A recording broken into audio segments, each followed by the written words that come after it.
G'day, Russell Capper from the Corrective Movement Studio, and today we're going to talk about shoulder bursitis. Everyone's heard of bursitis or know someone who's had it, so I'm here to going to explain to you what it is.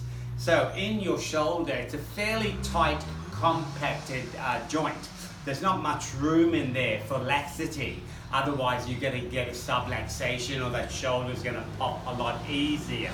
So what it does to make sure that it fits nice and compact, there are bursas in between muscles, tendons, and bones. Okay, so they are there to stop friction between different tendons or different muscles or bones as well. And so the bursa, the most common bursa in the shoulder, the one that obviously gets inflamed more because of friction use, is the subacromial bursa. And so what that happens is on top, this bony prominence comes out. It's called the acromion. And you're thinking, what the hell is the acromion? You've probably never heard of it, but let me explain. The deltoid and the trapezius muscle actually sit on that acromion, somewhere in that acromion. Then underneath that is a bursa and the subacromial bursa, and then there's the supraspinatus muscle, one of the rotator cuffs of the shoulder. Okay, so what happens is the acromion sits there, then the bursa, then the supraspinatus, and there is not much room for movement in there. So as my hand goes up or abducts, comes out of the way, that supraspinatus actually abducts that arm.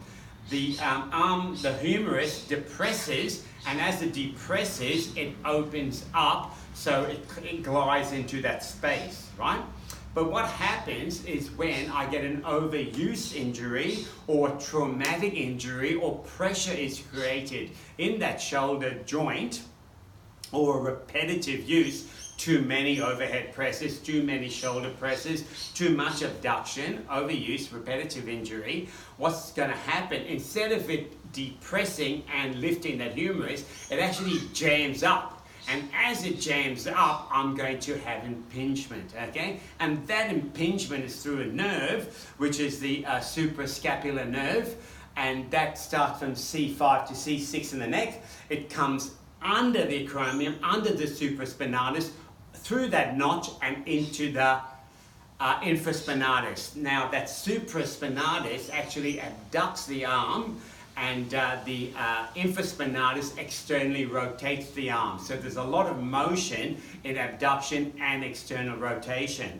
Okay, so what we need to do is, some people obviously are prone to injuries of the shoulder, and if your shoulder is in the wrong position and you continually use it, hence lies the problem. And we need to address these issues before it gets too late. Because if it does get too late, you're going to be going to the doctor, or you're going to be going to a surgeon. So come down and see us if you have shoulder pain. Let us give you a full assessment and work on your corrective posture and exercises to make sure you are pain-free.